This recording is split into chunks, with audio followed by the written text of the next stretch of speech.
Abraham Yanumi Eura say ya pa. Anna Abraham then Moshe was supposed to perform minimum. Nabon Pastor Mukube. But if you Basikan will be a home. And only a sophobia quapam. It's more badia. Tobia Mikola, Moses Babro, Bagumnianko, and Sabradia. Abraham ben Moshe were Johnny. Afin Sheriff. Common sense, Johnny. The number of Pamika. What you please have from Medical.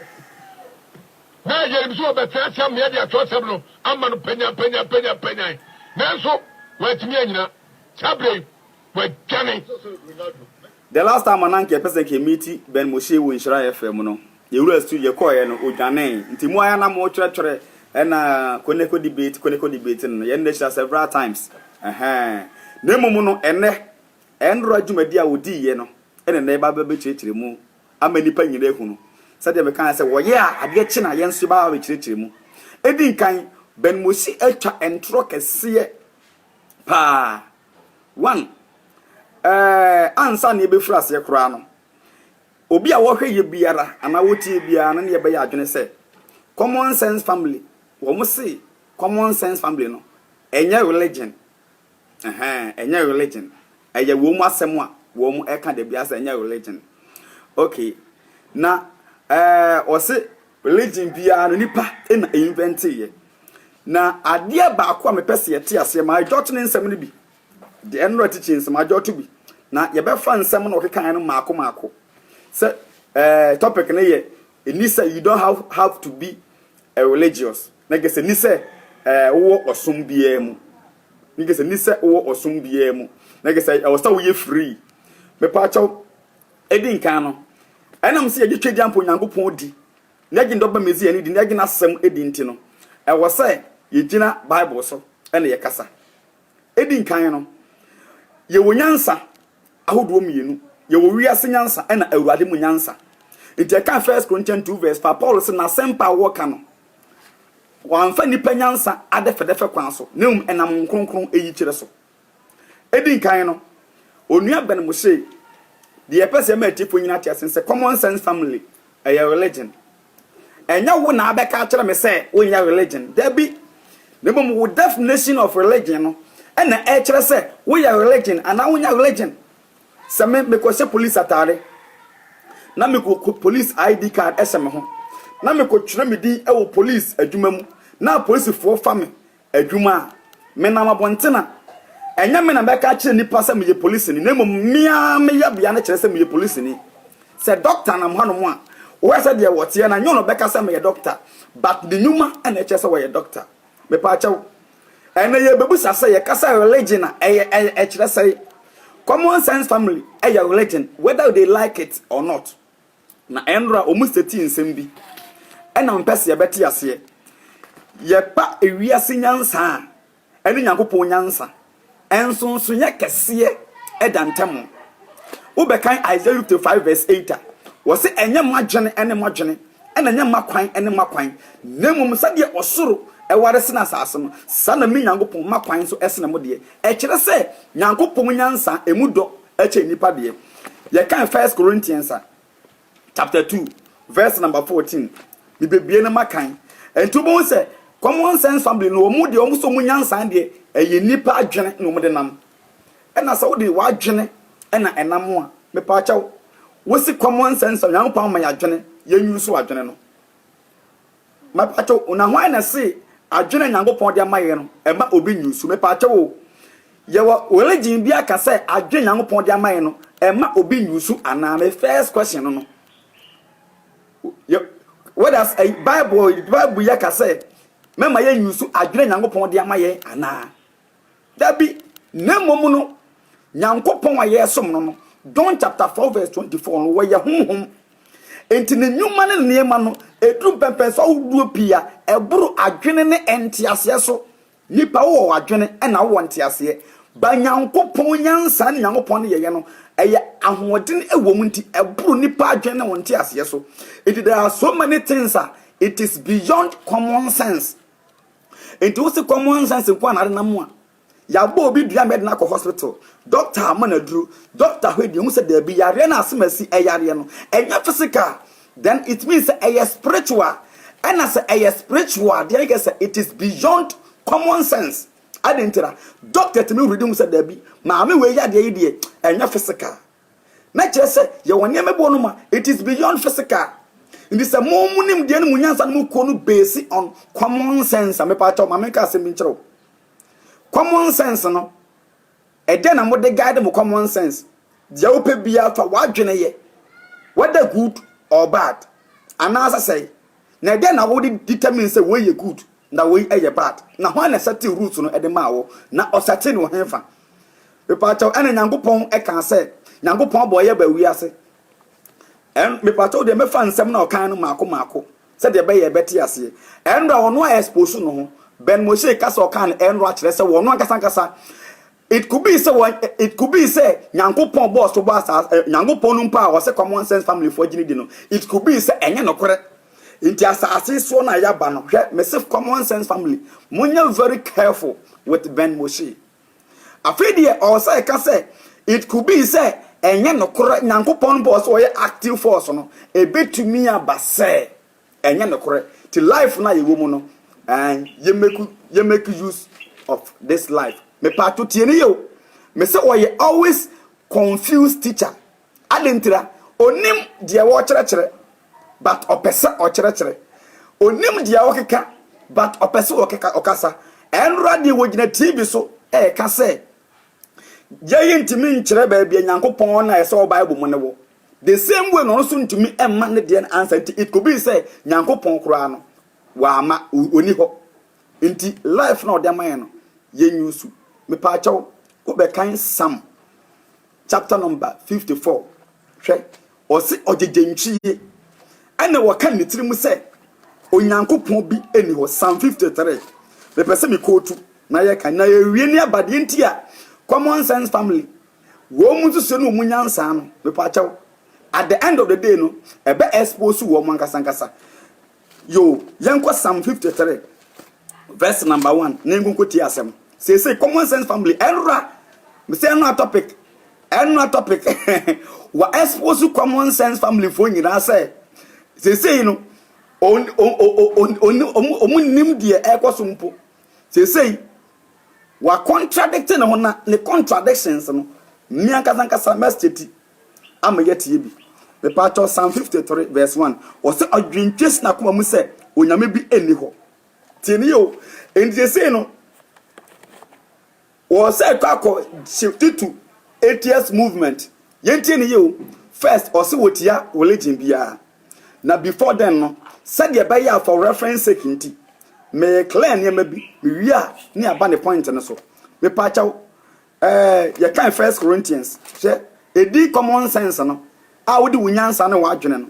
ebe Nyankopon asem mu a common sense no it becomes useless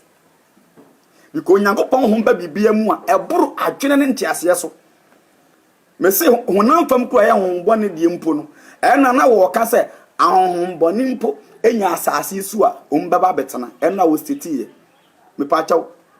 sa afedi e wagya tum se wo ahonbone wo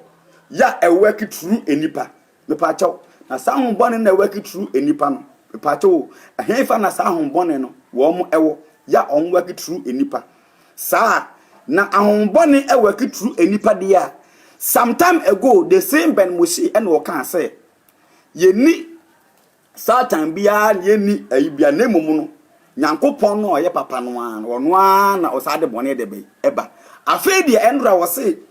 honbone kura ho no mawunya asase so ma betena no nti eno mutim process efa enipam ade ye adwuma no me pa chaw me se Ben Moshe wo ye smart liar yenko 1 Corinthians chapter 2 verse number 14 me se na ebedi nkomo ma joto ni nsem ni nyinada it is on record enti obi ntimi kasa asem na meka na yesa bi ko kan enyo no nkwa na wo aso ene nye common sense family fo nkwa na wo nyansa da bi obi a wo nyansa ne bi ene awurade nyum nimdie nso e wo ho ene awurade won kronkron nso e wo ho se de obi timi kasa me ye bayifo no de bo bone no e ye adwuma no sa na Nyankopon de nkokon ma nipa nso e de nkokon ye adwuma ma Nyankopon me pa chaw yanhwa ade bi e wo 1 Corinthians chapter 1 verse number 25 wɔse firi sɛ onyankopɔn enkwase asɛm ɛwɔ nyansa kyɛn nipa na onyankopɔn brɛyɛ ɛyɛ den kyɛn nipa Bible say ade na onyankopɔn ade no a ɛwɔ kyerɛsɛ mu ma mo kasa yɛ nkwase asɛm no wɔse nyankopɔn mu gyeda obu ne nkwase asɛm no mpo no ɛwɔ nyansa ɛkyɛn nipa ɛdeɛ nyansa wom ɛkyɛn nipa ɛdeɛ bepato mi wen ma ba ɛno an point ne so hwɛ yo yanko 1 Corinthians chapter 2 verse 14 wɔse na onipa deɛ 1 Corinthians chapter 2 verse 13 wɔse nso deɛ yɛka no ɛnyɛ ensɛm a wɔde nipa nyansa ɛkyerɛkyerɛ na mmom deɛ honhom no kyerɛkyerɛ ɛne de honhom adeɛ ɛto honhom adeɛ ho 1 Corinthians chapter 2 verse 13 sɛ deɛ yɛka no preaching na wɔ Bible nyankopɔn no masɛm no ɛnyɛ ada betimi de nipa nyansa ate aseɛ ɛno ti na common sense wo mu kan Bible na wo mu nte ase a wo mu se then it doesn't make sense adentra it make sense it doesn't make sense to you adentra wo nte ase akwakwa de say menko university da nima ko university for edem ne de question huhu bi agu blackboard so na me nim university emu niema no me kan question no a me ka say it doesn't make sense adentra me nim die enduru ho enti ade a wonim die enduru ho no me pa chawo edan na wasa wo ye e wasa wo attack question no anasa okope solution e wasa okope solution James 1 verse 5 o se kai mu binyansa yemu samanya awurade ti dia buru wadwe na wonte ase so no nyankopon asem e wo solution ubisa ben mo se na asase no osoro e ba ya obeka se nyankopon na boy the bigger question is say obo no wo hefa na yɛ na hu sɛ nyankopɔn bi wɔ hɔ a ɔna bɔ soro ani asase ɔsɛ nyankopɔn ɛyɛ active force the biggest question is say why na ka kyerɛ so active force na ɛhefa ɛna hu yɛ without knowledge be pacho ɛhefa na hu yɛ etu de yɛmbra 1 Corinthians 2 verse 14 na onipa wo akra mu no nyankopɔn honhom ade na ɛyɛ no nkwase asɛm ɔsɛ onipa wo akra mu de wo su nipa nyansa no onye nyankopɔn hom pam ade na kese Bible no a ɛyɛ hom pam ade no because John 4:24 nyankopɔn yɛ honhom ana de wɔ no ɛwɔ honam pam de no 1 Corinthians 2 verse 14 say onto me nyankopɔn hom pam ade na ɛyɛ ne nkwase asɛm tubu sɛ common sense family for be Bible mo kenkan pa no me say insult it doesn't make sense and ɛyɛ nkwase asɛm it makes sense to you because it is beyond human imagination and human understanding. Any spiritualities biara go beyond human understanding. Whether say nyankopon dio, whether say bonsam dio, me pacho me say se bayifo ekwa say obi adwuma anase obi kokwaji for guess every confront chance what they compare ma se wo yusu to me no e de ya adwuma ma ne ho a me pacho wo anda oba kro no common sense de nka be ma ne se ne pa ompre na momu no enam say obi akwaje for gas ntino honhom no influence oba no without knowledge enti nipa na wo se nipa no obaje atum de but enye ono an common sense adentra the person is being influenced by some spirit ti stem bia na honhom baba mu no abu nipa adwene so ti obi timi kokwaji sikaduro ese tumi no ema ni sika me pa chowo eba anase ema eba adentra se okase wonfa ade bi ayi ebesen kwase mpaase na ade etia sika beba me pa chawo aya na busan question se sika na eba no eye Bank of Ghana fo na ede be se nipa ne so miase anase tumi bi na de sika no eba beto no mo me ka ko wie se common sense family botaya mode ate ku no de mo ye nyina me pa chawo emra ben mo si amia ka se common sense family eye religion one can straight but say what the common sense na de bia mo ka ho asem no to ho a obehunu say eye religion ho asem no woka na ebedi hu nkomo pa ama bibia tumi akonkan ti 1 Corinthians chapter 2 verse number 14 no na onipa wo kra mu no nyankopɔn hu fam ade na eye no nkwase asem na wontumi enhunu mu efiri say wo bum atan e wo hu fam ti nyankopɔn asem no ye mfa honam e na ebu hu atan hu to the common sense to Bible ho a be pa chawo wo be yakwase ya adentira efiri say asem no eye honhom fam ade enti nyankopɔn ekasa wo hia ne hon kronkron e na mamu nkyirase ya book biara he impo honam fam court mpo no se do kwa ye wo legal terms wo hono ma ye ka no court ho a it takes only lawyer na betimi akyerem do wo te brofo de ba de no court a ensam na ye ka no court no legal terms legal terms nti kasa na wuti ni nyanti na court a wo hia lawyer obeka sama adentira ba bia wugina no with the common sense no kasa obedi asem no mpacha obey mistake because some na eka no legal terms it wo hia obi a understanding e wo mbраnim na wakasa e de aboa sa na honkonkon so kasa nso so a beyond human understanding it wo hia honkonkon no e na amwaten nsem nase tietia as simple as ABCD lemomo no common sense family for no e de omu ho ato omu nyansan so 1 Corinthians chapter 3 verse number 18 verse 19 was na wiase ye nkwase asem e wo Nyankopon anim efiri se wa twere se wo kyere nyansafo e wo maniti mu na bio erade ni nyansafo nsu ye se eyensu hunu wo ti ase wo se ewiase nyansa no e ye nkwase asem e wo tumfo ya wo de bade nani so ti de mo fan se common sense no de mo fan se common sense na mo use wa bra wa to Nyankopon de na to atwere no epato when you reject the power of God your common sense becomes nonsense.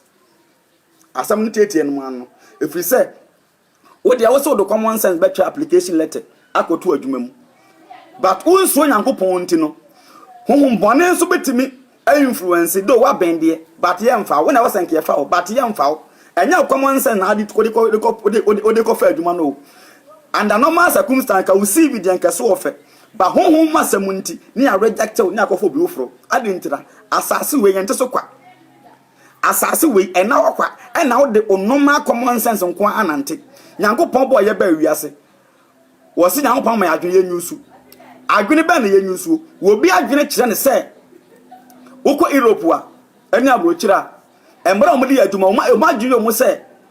ebi no adwene mo se be ma fa be ma eye normal na adwene eno no indi si atetew e wo homosexual fo fie na wunyina common sense no ababeda ni homosexual common sense this wo kwa ware a wanyini no nimdie wo utima aya common sense based on environmental yetete wo no ene se enam se tete wo homosexual family mu nti no wo common sense no ye dia training se be ma ware be ma enye hwe be pa chaw Nyankopon fa ye metra asase so enkasa fa wa wunyansa eye adwuma me pa chaw ka mpa wa wo sika akotompo no na Akufo-Addo entrance nka say fa wa unyansa drive car no sade opebia or the traffic light e de sekwam du ba bia e stop se gina embra bi nti obi ade be to me bi disu bia no ya wo embra regulate nyamu se de weye e ya right and ade weye e ya wrong wo se obi afa na adwene enante na obi ade na adwene enante ya wo be de no hu se wo adwene ya right na wo adwene e ya wrong. Proverbs chapter 14 verse 12 was say ewo kwan bi a etene woni pa ni so na so na wiye no eye owu akwan eti wo ye nipa nti wa adwene kira wo say ade we a mebe eye me pa chaw obi common sense e kire ne say ade a ne wifi ya ne die e wo se wo hwe no me pa chaw wo hwe ni wiye no e na ko wiye prison tie ne ye pa if you teach common sense no ewo what basis and as what regulation Nyankopon bo wiase me pa chaw wo nhihye wo mra wa moya sas wa moya ma wiase se bet na so negative wo pe eni se wo kan Proverbs chapter 3 a wo be kire yen on se ewo mu a na obo pa use Bible na ode kasa me se eye strategy last me kan se akwa bi de se to se hwan ya na obayi yayi eja na ha se fire no hyehyehye wo no afi de wo so abekanta de ye no on se de tie no afi de wo hu se punchlines ne fire no a ye de ba no eyi ben mo se to me pa cha hwe se wutwa ntura ho hu edi mfie du wo to bedadi me se ben mo se enra wono ayi ne ho to ye wia be define what is religion. Ye define religion we are near compare common sense family because come and on the topic na ye why you don't have to be a religious. And who here say obey a religious person but you free thinker. Numa Andra was can say Nyankopon one na esom ye but ye nsum Nyankopon. Me pa cho enti ben mo say wonim difference between worship and serve ana. E be twa ni nyina ye som but enchechiremu no e different. It is One say ye servo urade. Ye worship no. Ye service a day man on ne say. Ono Nyankopon ama ya gracious a. Ye ni so de wo pene de wo mpe. Akwanse wakotena fie. Efie wura no e wo mbara ofie ho. Untimi kwotena wi fie nya de wo pe. Efie wura no wo mbara. Nyankopon de aba asase so. Was obi anya de wo pe fo agwenante. What does it make sense to you? Ti wa agwene cha say de hu ni say eye no eno na eye. Efie mpo ni person mpo no embra e wo fie ho. Ye efie wura no kontro. Nyankopon na aba asase. Me pa to onfa mbra bia nto ho. Na pa to de mbra bi to ho a the biggest question na me bu say common sense family ni say what dem mbra no eto hefa. Mu say you don't need a book. Le mu wa ma ya adwene. Me pa to sa Nyankopon ama ya adwene. Adwene wo de ama ye. But fashion uti mu say ye wo adwene a enipa susuo whether good or bad no ebia won sunsu aso. Eti Nyankopon no na hyade na wo hefa. Ya wo so de adwene ma wo say use just like that no. Yenko Proverbs number you are be defend religion. Let that compare no na nsem a na all kind TV so. He say kwado was say e betim kwa ba say God no so active for to kwan. Betim say oni ho. O pese osa dane eba ATS movement. Hwe me say common sense family for munya very careful. Na ba bia odim bedru no. He say one way business, we businessman. He say we businessman. But me say adenti na wajai Bible yi echiri Nasr Bible na raso eyusu ediye na ade. Me the example last na me the example so enenso. Me say fa ne say kwa ware oba. Wo so oba we die ne life nya kura. Nti wagyae no. Akoware oba foforo. Wakoware oba foforo na wie no. De bia obeka se bia oba na wagya no. Ena de bia uguso e kanasem ena me wife de wonye o me wife de ande wonye o me pa chaw nti obawo for na wawal no nti wonni ne ho asem bia ka se wo ye se wonye wonni ne ho asem bia ka me mfato ho a me ma ne se ben mo shi se no the Bible ni wagya ato no mo e ko common sense mu me pa common sense ena so hu se common sense movement no o ka se wo yusu no ko ade a kyerɛkyerɛ nyansa emmam emfa ma nipa o madwene mu do nti da biara no mame attack Bible ne ye Yesu ama wiase hwan Yesu akoya waso ama wiase ukoya waso onsa ama bio Yesu ama wiase onsa ama bio Bible no abrofo na de be enslave ye omude abrofo ne Bible no ebe enslave ye ukoya waso say abrofo no ba be fa ye culture na de koye Bible e de bra ye ukoya waso say kasa waso Bible no eye Israel for edia me pa chaw. The question is say Bible no omu de enslave ya me pa to Israel for na ebe enslave Ghana for and answer Europeans. Say Europeans there identity na say Bible no Israel for there identity na Europe for common sense mo common sense ni nya adwuma wa ha identity na Europeans no the book e ba be enslave no akọ fa Israel for book e da ba be enslave sa na ete say enkran for pese won wodo mamambere ebedi wusu a no ma akofa egbefuo amamere ede abrew nyansa e wode be mo se ekanim ede ma common sense family need dia na chese you to have problem with thinking so what you are critical thinker there and the fasa logic no a fatage ben mo se ne hu ne ntro a wo twa me se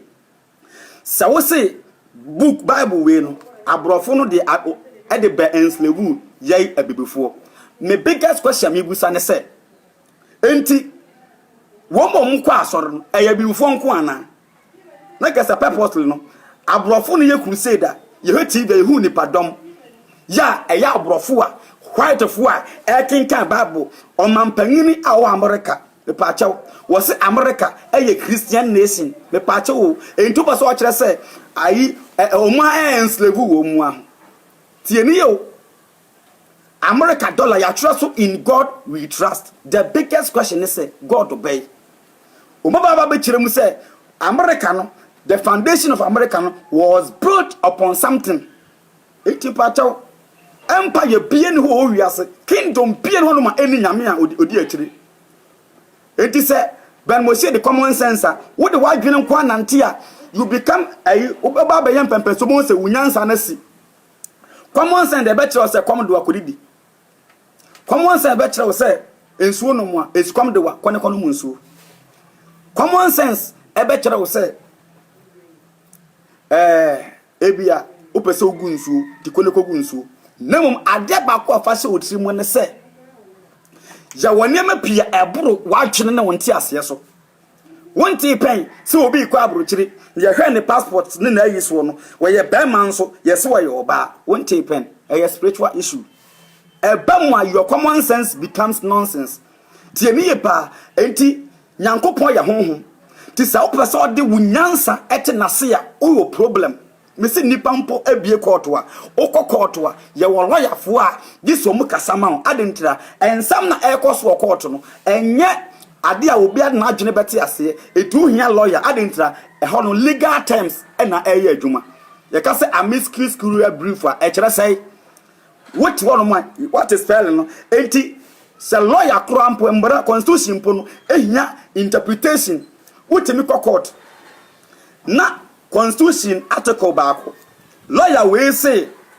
na kire lawyer we say na kire na afa aya confused ebe wi akire no omo se yemfa sa article no enko supreme court yem konkoje interpretation nti ba musi ba so kire say sa common sense na ebi ni judges ni trim and lawyers ni trim adentira the explanation legal terms na hono no e beyond nipa imagination nipa understanding nti omo ko supreme court na omo no ye constitution no atumi akire ensem ni mu yie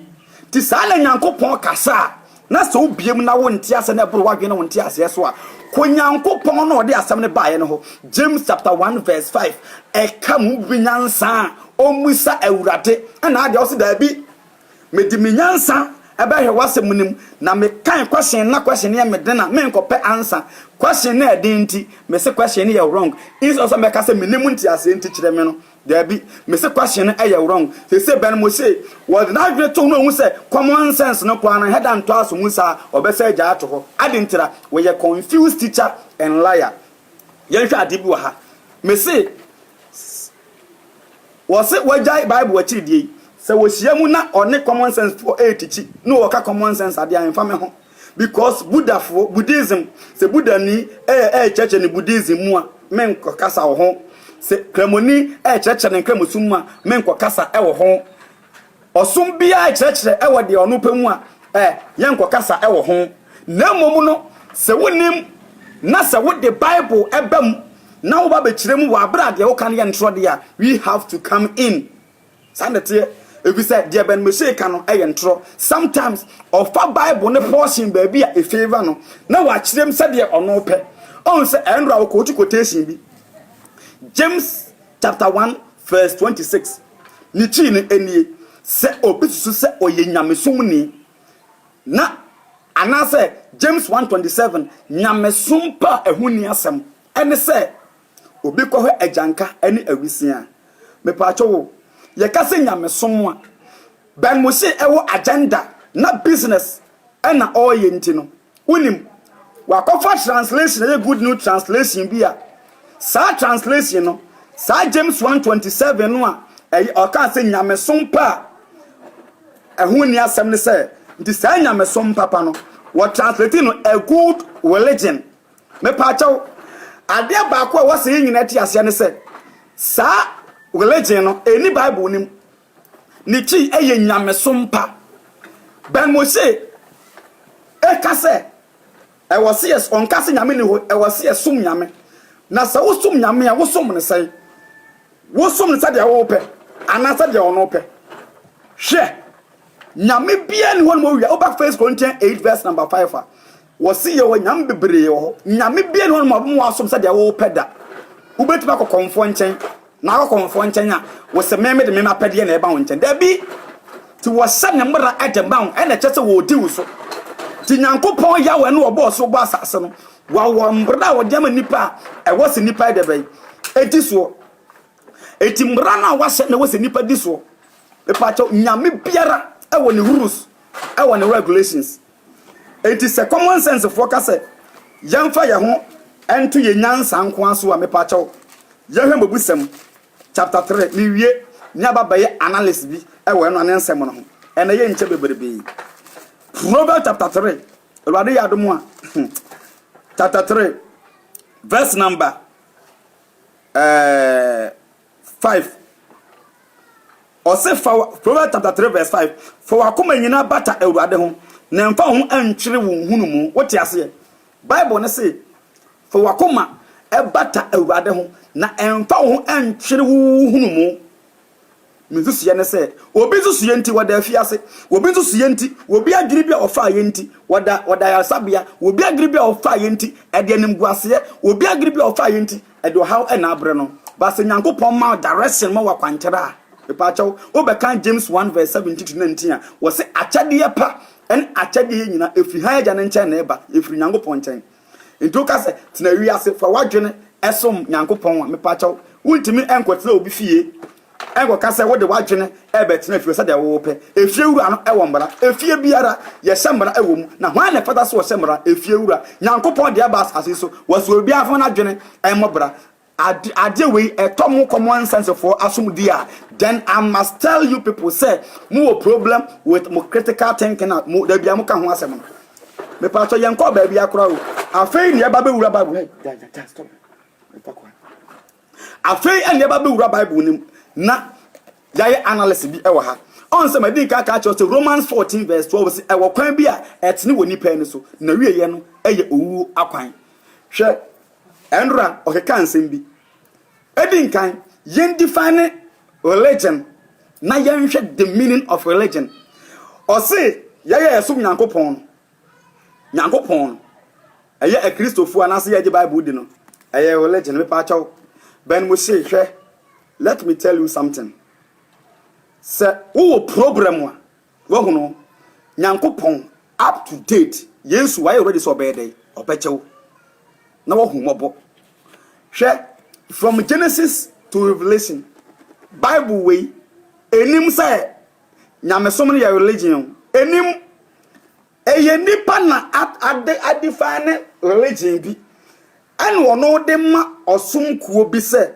ohun wo sa kwan we so a na chese wo ye religion ana wo define say nti we no sa religion no enye Bible na kan say Nyankopon kan say mene Abraham Nyankopon Isaac Nyankopon me de masiwo na me de religion we na eba dabi na momo no Nyankopon efre ne som say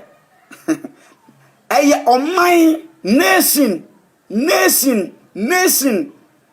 into beka Hebrews 4 verse 9 o se hum de dia ka ma Nyankopon de ba de ne man ti Nyankopon de ono de define ne sum nkrofo eye ne man enti eye nation me ko to akyerew na mo religion ne de eye nipa bi na define religion nipa explanation eni Bible mu enti adenti na ade a eni Bible mu on say am ka se ben mo se hwe da bia obeka se obe nyansafo no what the Bible to a me se ho no Bible be mo aye kwase ya adentira ben mo se kasa as if say Nyankopon akase Christianity and that's one religion there be any part definition and the religion by but any Bible nim okay yanko Tito and title said them can no English mu no Tito chapter 1 no the person ye kan di bi e wo hanom said the baya ye behunu anasa fa Peter ni nyina ka asem ba ko no a e ka asem ba ko okay yan kan Tito no mu ye wia na aba be kan no me pa chaw Peter chapter 2 verse 9 wose na mo de mo ye abusua wayi won ohene asofuku oman kronkron wote ye Nyankopon son no waka say ye religion eti ben mo say topic no a total fraud topic a azar topic adentira wontimi nkotusu religion fa meto osom bi so na wonyina so enkasa enfantia osom no me se ben mo say hwe tieni yo Bible no say Nyankopon som no eye nation ana family ento bekan Matthew 6 verse 9 ye bom paye no o say yes mo bom paye mo ka say yen eja wo soro me pa chawo wo woni waja munya abusunya o ware yere na wona wo yere wo ma munya abusunya enti me be ko to akira wo say description na Bible ndem Nyankopon esom nkrofo no ena religion no but a nation and our family be ko to akyerɛw obekan John chapter 20 verse number 14 to 17 abra Mary Magdalene ehu Yesu abra Yesu wu sɔre ye no John 20 verse 17 Yesu ka kyerɛ Mary Magdalene sɛ kominiya no mo nkyɛn adenti na Yesu every Peter Yakobu Yohane mu sɛ we ni nuanom adenti na we are all family of God. The first John 3 verse 1 say monhwɛ odoko a agya no ede acha yen se won fra yen onyankopɔn ma na the children of God me pa acha wo yanya busua ehfa from Genesis to Revelation ehfa na Bible no ka say nyankopɔn chidie no eye religion ben mo se nkotu ba akɔnkyerɛ eye nipa definition any Bible mu till you cannot choose something outside the Bible no wa ukotu so wia obi no definition no na wo de abetag Bible no now say the baase and I say wo san so the baase Bible followers me pataw ben mo say e wo problem nyankopon krofo no me pataw eye family why make wo tu di akyerew am ya te asese nyankopon krofo no eye family enya religion until religion is human definition. Any Bible from Genesis to Revelation, I dare Ben Moshe say uncle to whether Greek Bible, Hebrew Bible, one Bible, NIV, King James Version, ne one won't go to single quotation. Ye benya say, Nyankopon say, Nesum a religion. That be Ben Moshe, me pacho come again. Brabi okura ni penia bre bonse me be ko to ade bia kyerɛw amon se Ben Moshe wa yotrofo on satan bia wo kasa ana common sense family me ben bi be wie se wose Christosom ana Bible akyedifo na yeso Nyankopɔn ye religion ja based on enipa explanation ye ba be explain religion ye wia ni atage common sense say and also fall into definition of religion ana me part me treat ade a Nyankopɔn da roma me pesa me very fair and honest na ye face the fact ye hwa ade hwe Ben Moshe on say mukro ya Moshe o se yemfo ya dwene e na entena me pa chawo religion and kasa religion and a disease you make catch religion a disease affected the part of your brain part of your brain and when you buy a critical thinker who dream rightly no I say me teacher me pacho obia ono say religion a disease yentie pa na ye critical thinking me wi abecho say 1 John chapter 3 verse 7 Bible ne say bonsam krofo no na ye bone na Yesu ba se obese bonsam nyuma enti obi biara nso wo say Yesu adwuma bia nso na gese wo ye bonsam dwuma yini whether you understand it or not yem say question say Ben Moshe nkan kire ewiase nyina say wono de Nyankopɔn ma na adwene enti na wo yusu nti ye common sense no de ni bia me pa chaw we it is on record honhom bi na de Ben Moshe adwuma na honhom na de ne adwuma no ewo agenda na won se wutwa ntra no a na okwa no asa besi wachi na bo won ntro no asa expose me pa chaw obi a wo se ye yusu ya adwene no na akoko okasa bia na ye wadwene na ode kasa no Avram Ben Moshe Kokofi TV ana oye interview yentie asema okaye e Kofi Adoma woni ni program so said be ya bo se wo mu nyina eye religion say what common sense religion make otu akere wo se omba be yesam enche omba yesam na enra wo kan e wo program no so enche omba yesam na wo mbe hyiam aye meeting atichi me pa chaw enso dan na ye enso de for yesisi no me pa chaw and so that yes the question mu no ye dey na dey na koyi wo mu entrega say eye no kura say CSF eye religion say dem ba be chechire mu no be pa chaw one se mu kwesiam na munya ba bia da bia mu hyiam na wo na mu hyiam na se nso oto a momfa adwene bi ema say ene yenye ntoboa na ye mpedan bi na yesu ya na enso oto a yatenam e ba sa na me pa chaw wusi dan no a edan na botai be na be kodem ho no mo wo de be kodem ho no mo say oh ye nya religion de but ye kodem ho akwa akosua de me pa chaw na ye di Bible we che Christopher ndi me pa cho ye kwa so dem an ba cho e ho no ekoto crazy ho ana ye kwa so dem ho no ma e ho no ya na ekoto nya do ye kwa asore ekotie nkyerɛkyerɛ me se ebe kakra mu besisi ayi edan nyina akosiam samos odi ye religion na no na expose no me pa to Hebrews 3:13 no o se ye kosiam a munu to mu hofo da bia wo bodin se enne na bone na da amprim obi akoma ti butai ba ye de kosiam bo aso dem ye kotutu ya hofo nti se common sense family fonso enya place bi no mu kosi dan a anaso mu kosiam ho no ma me pa chawo mu kosiam na mu kwakosiam na mu kotiti a me pa chawo enya guta magoto mu ho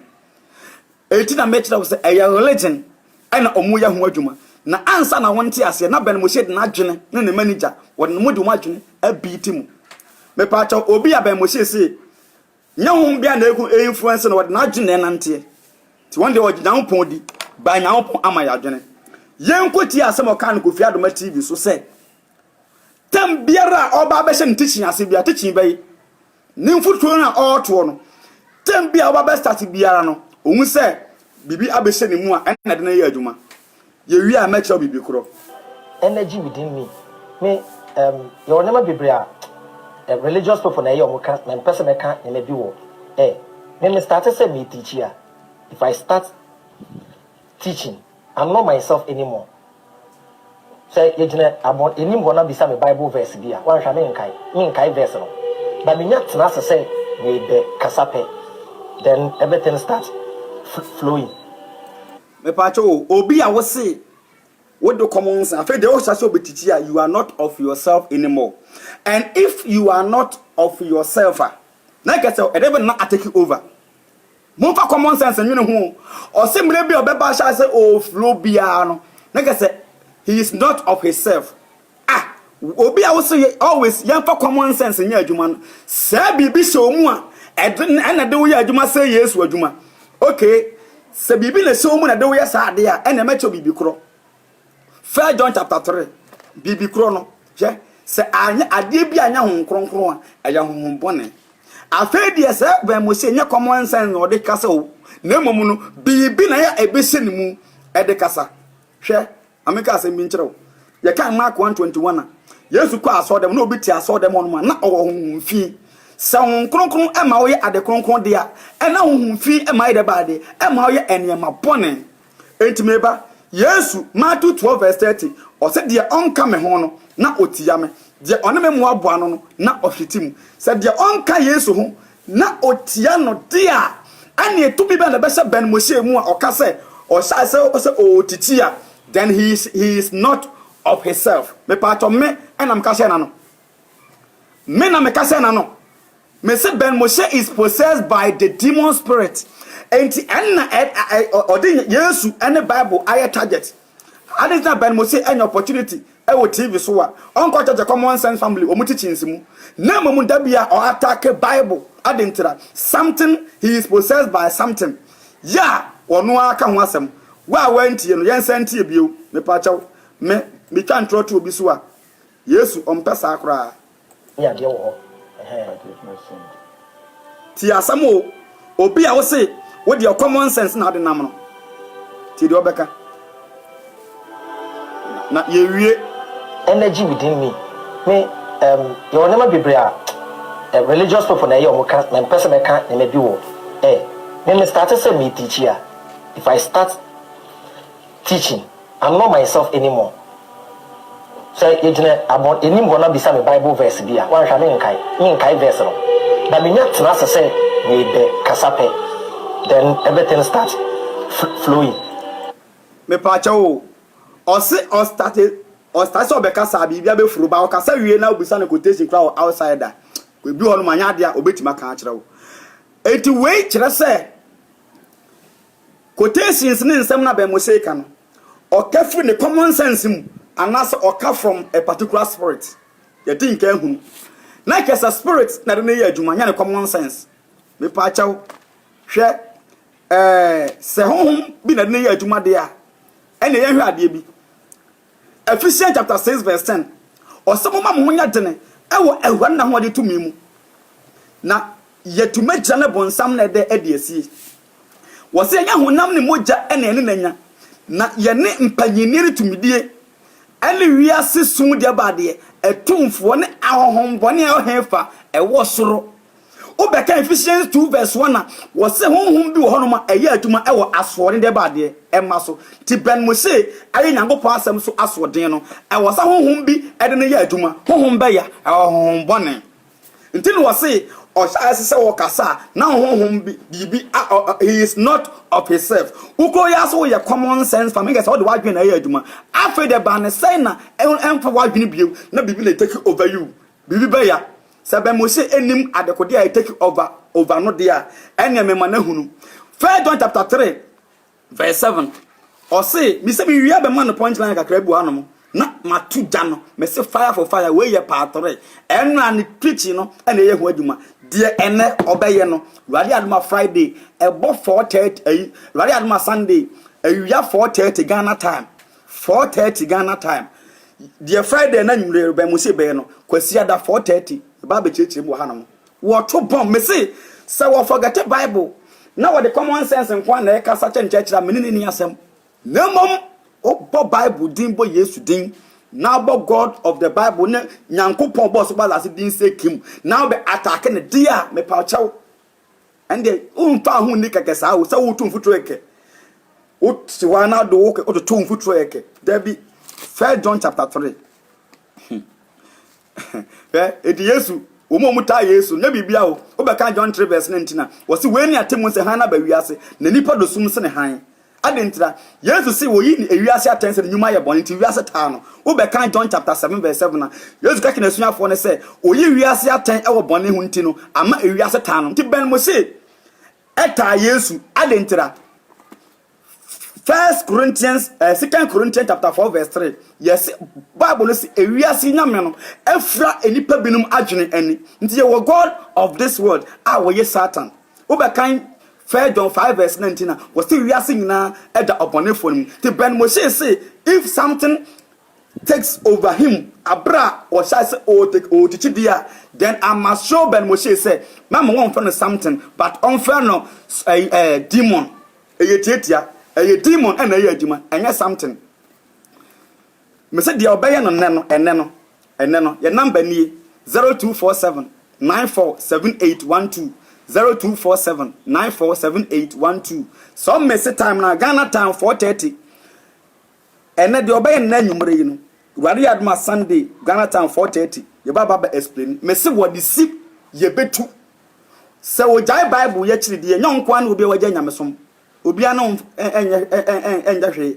me wo mpa ya mebo se minia na waja nyamesom ahwe ase ye no nyankopon sanko fa nembra namom se wo betry se wo be attack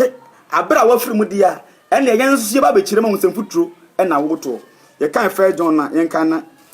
ye hwe ade bi e wa ha 1 John chapter 3 verse 7 was menkuma mama won na adam na de oye de tene no o tene se de ono so tene na de oye bone no efiri obonsam efiri se obonsam no ofiri bitiase eye bone na ye ti do nyankopɔ ba no be yi ne ho adi se obesai obonsam nyuma ti nema 2 di se Ben Mose say Yesu adwuma de I say why na de Ben Mose adwuma because Yesu ne botan say obesai obonsam adwuma ana Matthew 12 verse 30 say de won ka Yesu hono na otia no di se wotia Yesu a then you are part of Satan workers nti wo ma bonsam ba mo paa no ba ko ani Ben Mose wono a ene wa expose ne ho me pa chaw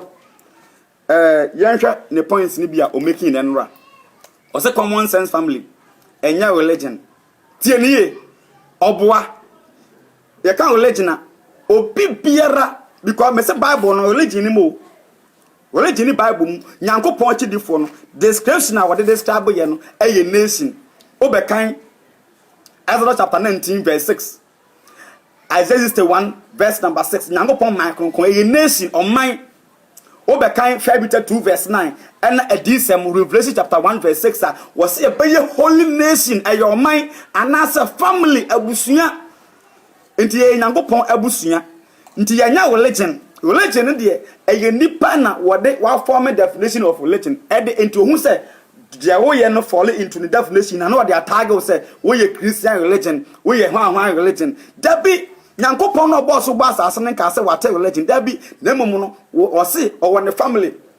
Mamen ko tun kyerɛw me tumla na ma kyerɛ sie ya ko kan Acts 17 verse number 25 go yi no na yate ase Acts 17 verse 25 me wie na my point de ntia common sense family religion me pa chaw ansa na common sense for beti ase no na wodidi mu ho awie me pa chaw Acts 17 verse number 25 was na so won fa nipa nsa ensom se de ehia no bribi na ono na oma nipa nyina enkwa ene home ene ade nyina na oma nipa nyina na oma nipa aman enyina firi nipa ba ko mutena asase so nyina so na wai se ebre hodo ene wontena be hye ato no ama won se won hwe awurade se ebia wo bete ne nka na wahu no nanso won yemu biara ntem kwan enware tie ne yo Acts 17 verse 28 na ono mu na yete ase na yekeka ye ho na ye wo ho sadia monwotofo bi eka se efiri se na busua enso ene yen na Acts 17 verse 29 na enam se ye nyankopon abusua nti enza se yesu se onyankopon te biade se sika ana adwete ana obo wote Acts 17 verse number 29 say ye nyankopon chidifo no ye nyankopon de ba de abusua adentra obi biara ya bo osu bia ba yesu mu biara no wa ba beye oba bra kronkron abaye nyankopon ba na mpato o papa no obi a oni ne ma abusua eye abusua ana wode da abusua no akyekere ne man adentra Genesis chapter 12 wo se Abraham bo se wode Abraham beye oman ya eye oman trene etinyame no eye nation enya religion eye nipa definition enti definition of religion eye say me say nipa definition say religion ye ekuo bi a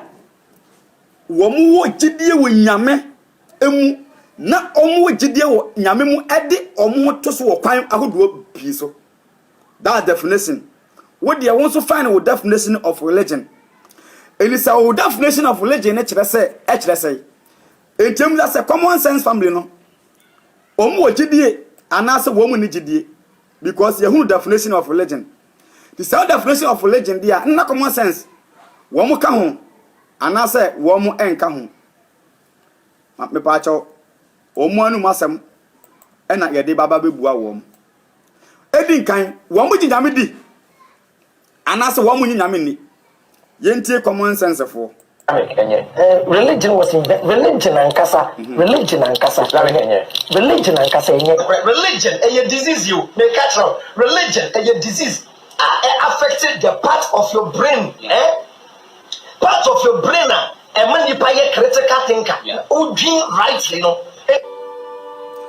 enti se religion no ema wo dwene ti se enipa nti religion a disease yare na religion ya yare no yenhwe ensem bi a wo mo ese kan de to aso pa chawo ye gidie ne say there is a creator me pa chawo o kan say yen gidie ne say ye wo creator yen gidie ne say ana ga samu wo gidie fundamental of religion yes say wo gidie wo nyame mu na udi na chi wo kwan bi so a enya part of religion na inti ya omusi ya traditional religion sa definition ye wiase definition no ti sa religion na wo de tag bible na no na me tag wo inti kwan no mfa so de kan say ne bible akidifo no ye religion sa na mo so common sense family fon so ye religion adenta moje bible moje nyankopon di ena mo wogidie ne say abodi nefri baby nebai but we believe in a different concept of nyankopon from wo mo believe in different concept of nyankopon than ye kura Bible because one so a different religion the sadie Buddhism was a different concept of religion than ye no sa na no so te the common sense family for so a different definition of nyankopon and the conference so esom no so na che say a different form of religion and amuma mate into Bible say you don't have to be a religious then a tautology unim de okeka nyankopon ni nim no a difference no o ti ase say nyankopon unim no a different from ye dia na che say wo gidie wo nyame bi mu but enye de how enye ye kwan so de na che say it makes you a different religion than us me say obian ko fane definition of religion afiye nto aso I never come because I want to say we Yehuda omo Facebook live video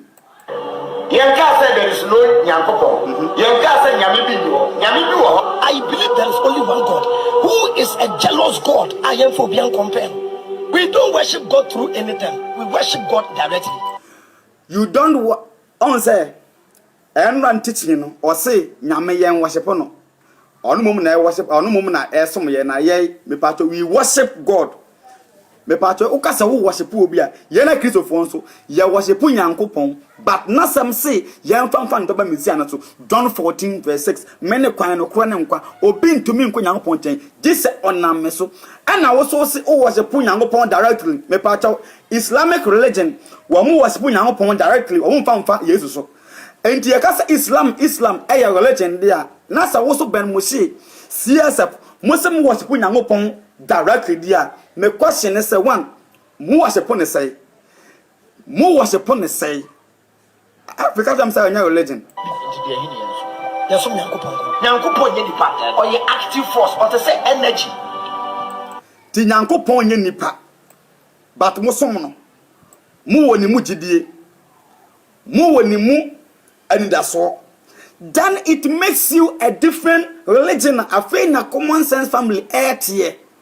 ntuka say every religion every problem then o ma ho problem me pato obi a onya ose religion dia disease ya no dey topic no me pato o say spirit no say spirit fight say o mbeba asase we say so na ye nipa nya chance asase we say so a na ya didi agro me pato Ben Moshe no who says your spirit be a wo mo fight o mbeba asase we say so eye evil spirit ho bone na pato sa ho bone no Ben Moshe ko hu say o mo hefa omu ni asase bo mbe so mba hanum so omu ni asase so a omu wo hefa pato in the teachings of common sense family omu teachings no na je say religion say won bunya. How do you listen to God but obeying what he commands us to do. What you say was say omu konfa so say by obeying what he has commanded us to do me pato na ye kura Bible no so nyame ayeso mo no enye John 14:15 sa wo do me di masade so nya de wono asaya na ye di akiri na se nya opa ase na ye di nya se religion dia na so se nya onyame asomra na wo di akiri dia wo de wo se no nya religion akoya se doctor ni a wadress na wo ye operation o theater no aka cha Ghana fo se menya doctor na nya doctor de wo ya na wo penti dan ye nto aso